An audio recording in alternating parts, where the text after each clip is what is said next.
Good morning India. Ladakh पर बहुत बड़ी साजिश। मैं किसी का नाम नहीं लूंगा, पर वहां हिंसक झड़प करवाई गई, भड़काया गया, नेपाल जैसी स्थिति पैदा करने की कोशिश की गई।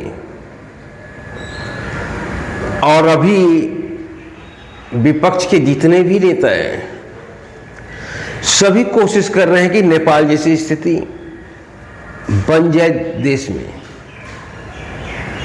पर सवाल उठता है, अगर देश में नेपाल जैसी स्थिति बन जाएगी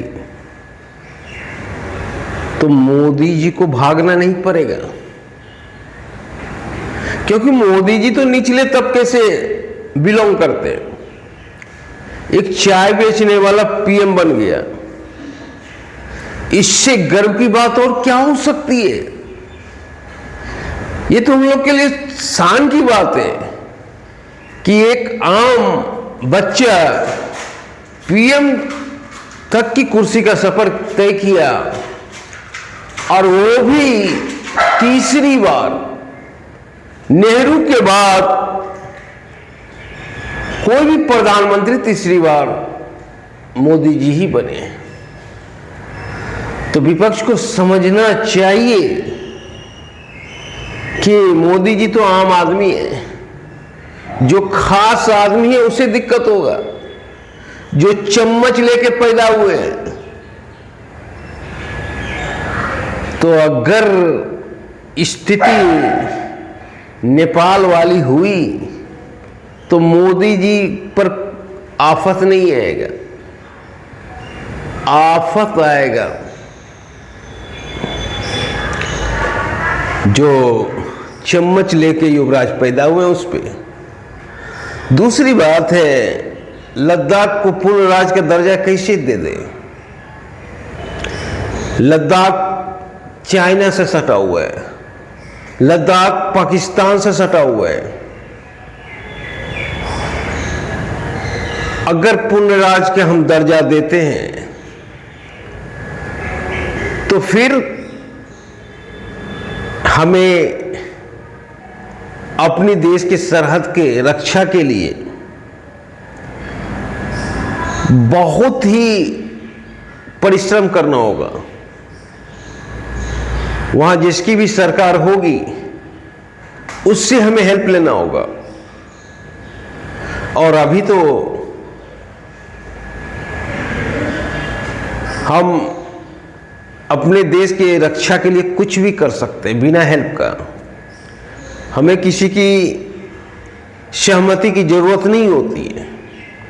तो ये टेक्निकल इशू है, इस पर जिद करना ही नहीं चाहिए। और मैं पूछता हूं कांग्रेस से, 70 साल से तो कांग्रेस की सरकार थी, क्यों नहीं पूर्ण राज्य का दर्जा दे दिया। दे सकते थे। तो टेक्निकल इशू है, इसका कुछ नहीं किया जा सकता है। सबसे पहले देश भरा, उसके बाद भी दूसरा मुद्दा होता है। देश की सरहद का रक्षा करना सबसे बड़ा मुद्दा होता है। सरहद सुरक्षित है तो देश सुरक्षित है, और लद्दाख सरहद है। पूर्ण राज्य का वहां दर्जा दिया ही नहीं जा सकता है। और नेपाल जैसी स्थिति करने की कोशिश की गई।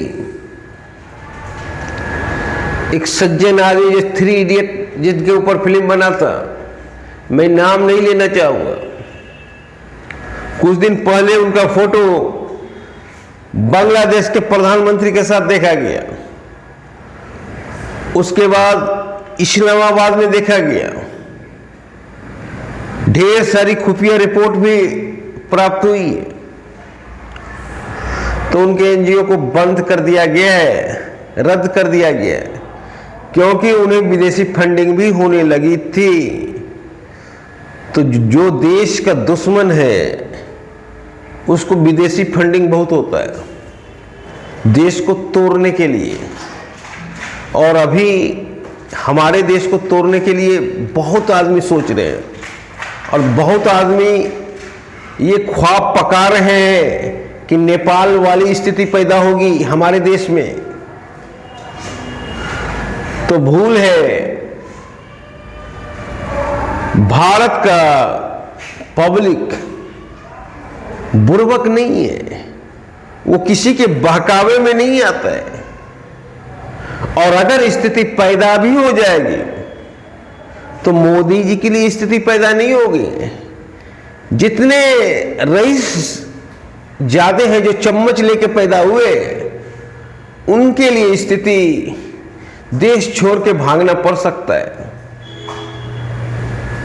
पर फिर भी मैं इस तरह की स्थिति भारत में पैदा नहीं हो सकता है, क्योंकि भारत के लोग बहुत ही चालाक और चतुर है।